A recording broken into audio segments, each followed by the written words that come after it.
宝混，你在干嘛？我在东京拍公厕啊。为什么要拍公厕啊？因为人类因变手而伟大。因为一所广司啦。啊？他跟公厕有什么关系啊？汉马道坎城影展最佳男主角，对不对？他就是演的东京公厕的清洁员。电影是以12处的公厕为场景，诉说职人精神和尊严这件事。那你拍了几件？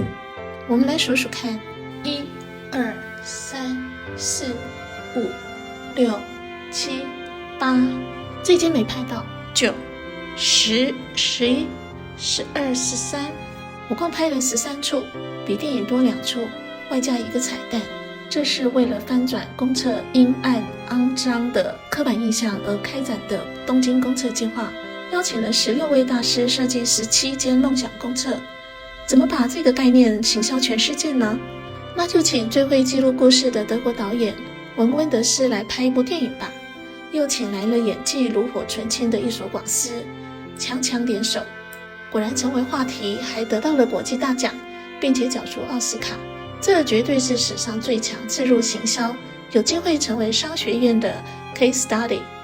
梦想公厕每一间都很精彩，其中不少设计者是从未上过公厕。这个任务为建筑师和艺术家带来了不小的刺激，很有趣吧？我就用电影中出现的顺序，一一带大家到现场去感受。如果厕所长得像花枝，你会更喜欢它吗？这是电影中出现的第一间公厕，位在惠比寿东公园里。因为孩子们最爱这个红色章鱼溜滑梯，所以昵称章鱼公园。这间公厕的设计者是建筑大师枕文彦，他高龄95了，把这间公厕设计得玩性十足。在章鱼公园里的厕所应该长怎样呢？枕文彦设计了一个墨鱼厕所，让墨鱼来跟章鱼玩吗？东京公厕计划的设计要点之一，就是必须有女厕、男厕，还有无性别的多功能无障碍厕所。他把3间白色的厕所分开摆放，在中央形成中庭，引入了自然光，还种了一棵树。屋顶是波浪造型，你看整个厕所像不像花枝的白色身体，配上了有鱼的三角形边旗。这样的配置带来了良好的通风和采光，几乎没有死角，提供了安全感。还有，这里很适合孩子玩躲猫猫。其实它也是一座凉亭，设置了长椅，我去的时候就接连有人坐下来休息。整体以白色调加上毛玻璃的设计，给人轻盈透亮的感受，完全不是传统公厕的样子。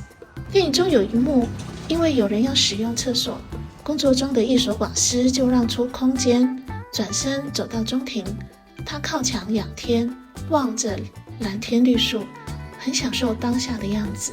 这个中庭和毛玻璃都能够向自然借镜，把公园的绿意请进来。这样的公厕难怪人人喜欢。你可以想象这里的孩子会在下课以后相揪，等一下墨鱼厕所见哦。对了，公园旁边就是超人气拉面阿芙丽哦，喜欢清爽不油腻的人一定要来试试。如果厕所是森林小屋，你会爱上它吗？走入松涛公园，眼前木板拼接出来的一群建筑，一看就知道这是隈研吾的作品。他把5间不同功能的厕所高高低低安排在4个方位，用吉尔3板以随机的角度覆盖每一间厕所，然后由一条有上有下有转折的步道接连起来，好像走在森林中。跟墨鱼公厕一样，厕所之间分开设置，让通风更好，视线更开放。5间厕所都有独特的设施，能够满足不同的需求。这里特别设置了儿童专用马桶，这一间亲子可以同时使用。左边这间是长者优先。来看看厕所里面，这是设在平地的多功能厕所，在门口的标示可以看出总共有8项功能。进去里面看看，一开门，哇，太美了吧！镜子墙面贴上树干横切面的木片，有樱桃木和水杉木，都是废材利用。其他侧间也都有类似的装饰。这样的装饰把森林感带入了室内。这间的功能真的很多，右边是婴儿台，一高一低2个挂钩，有轮椅使用者的把手、婴儿椅，旁边是人工肛门清洁盆，这个在台湾非常少见。在标识上我还看到一个叫做更衣台的东西，在哪里呢？在婴儿椅下方有一块可以折叠的板子，就是这个，摊开来就是更衣台，方便在换衣服的时候可以踩上去，不会弄脏脚。这是一间多么贴心的厕所啊！因为是在公园里吧，建筑师好像都想为孩子制造一些游戏情境，这里也很适合玩捉迷藏。电影里还有一个找不到妈妈的小孩藏在儿童厕所里，一所广司发现后就把他带出来想帮忙他，却被孩子的母亲以一种不友善甚至是略带邪恶的眼神面对。这也许是一种隐喻，一般人对待公厕就是这样的态度，所以才要透过公厕计划来翻转吧，让上厕所这件事情像漫步森林，真的有创意。大树下，从地底长出的3朵蘑菇厕所。我从代代木公园走过来，经过八幡宫入口的楼梯，向前走，左边是车水马龙的3手通。大家都很期待伊东丰雄会设计出怎样的公厕，就是他选择在靠近八幡宫森林的大树下种下了3朵蘑菇，让公厕能够融入自然景观。直筒筒的圆柱体搭配圆形屋顶，3间独立的公厕中间有小路相通，这样能够消除死角。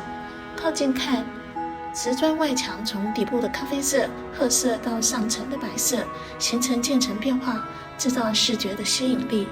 这个屋顶设计也很有心，它与墙体刻意留出一小段镂空，除了营造漂浮感，也满足了公厕内部的自然采光和通风需求。到了晚上，灯光会从屋顶透出，就像点亮森林的3盏灯，可以达到预防犯罪的效果，让女性即使在夜间也能够安心的使用。中间最大的蘑菇是无障碍多功能厕所，两边各为男女厕。在内部设置上，为了增加功能性，在男女厕间也都加入了婴儿椅的设置，这是设计者的贴心。电影中在蘑菇厕所还铺了一个很动人的梗，不剧透了，自己去看。因为透明，我看得见你，你看不到我。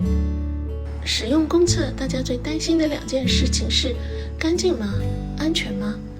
板茂真的很厉害，使用先进的玻璃建材，完美的同时解决了这2个疑虑。整座厕所是透明的，这在日本、在国际都引起话题。因为透明，使用者在进厕所之前就能够确认厕所干不干净，或者里面有没有藏着奇怪的人。那进厕所之后呢？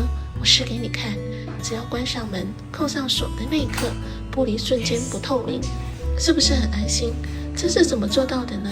原来这个墙面的材质是电控液晶玻璃，通电之后会变成透明，断电之后就是不透明的雾化状态。基于这样的逻辑，就不用担心厕所烧到一半会突然变透明。但是后来的确有发生状况哦。2022年冬天，因为温度过低，导致玻璃雾化效果延迟，当时就暂停透明使用。目前则设定10月中旬到5月中旬，整体维持不透明。还好我去的时间是9月底，我们2人都有试过，感觉真的很新鲜。板茂的透明厕所共有2处，相隔不远，都在代代木公园的西边，一个是紫橘色，一个是蓝绿色，这样活泼的配色跟公园里其他的游戏设施很搭。它透明的效果真的是一眼看穿内外。你会担心吗？不会。以提供安全感来说，绝对是第1名。这是我们看的第4间公厕了，这些公厕都希望在夜晚能够提供照明。这间透明厕所全身发光，根本就是一盏大灯笼，像是一种温暖的陪伴。回到1万年前，回到河川边上的小厕所，走去惠比寿公园，在路上看见几片混凝土墙，这个墙有点特别，是木材纹理的，有一种粗犷原始的美。片山正通的灵感就来自于1万年前的日本新石器时代，那个时候的厕所叫做川屋，就是用硬化的土和木头绑在一起做墙壁，架在河川上的小屋子，哇，超有历史感的现代厕所。这里总共用了15片的墙壁，用不同的角度组合成3个相邻的区域，乍看像是迷宫，但是标示和动线都很清楚。不过迷宫的游戏感倒是跟厕所旁边的儿童游乐设施互相渲染，它的存在也像是公园游具的一部分，好像可以进来玩，也可以使用厕所，蛮有意思的。这里的女厕和男厕都比其他作品宽敞一些，搭配了灯光设计，质感超好的，展现了现代内部装饰的极致美学。其实我第一眼看到这间公厕正面的3道墙，在形式上就觉得这是汉字川，那个时候我以为是川流不息的祝福呢，想太多了啦。其实我的感触是，古老川屋也在提醒我，上厕所这件事呢，是万物循环的一部分。突然下雨的时候，来这里避雨吧。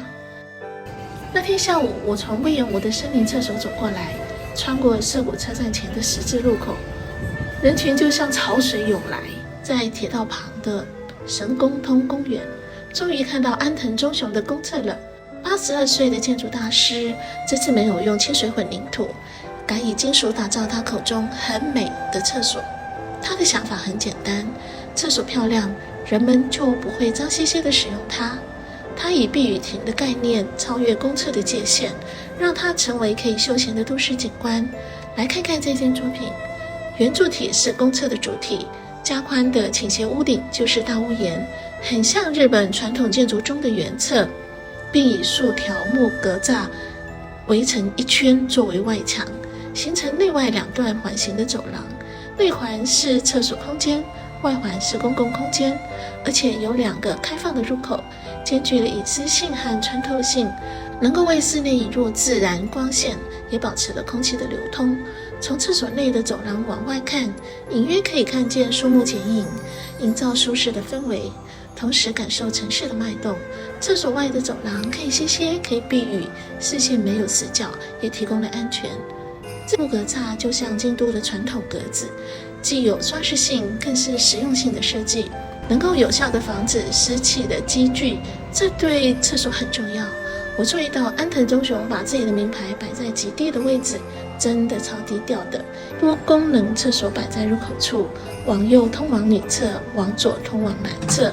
厕所内墙采用哑光金属材质，地面铺灰色石材，用色内外一致。洗手台设计在两边的走廊，即使不上厕所也可以进来洗手，是不是让人更有理由亲近这间公厕呢？让公厕成为公共艺术，真的在日本被实现了。看到这里，件件都是大师作品。你知道最常使用这些艺术厕所的人是谁吗？我有观察到，下集会分享。中场休息咯，大家先去上厕所，我会继续分享其他公厕，还有公厕和电影，他们是怎么借助设计来呈现尊严这件事情，使用者的尊严，清扫者的尊严。下期见咯。如果你喜欢今天的影片，欢迎按赞、分享、订阅，下次见咯。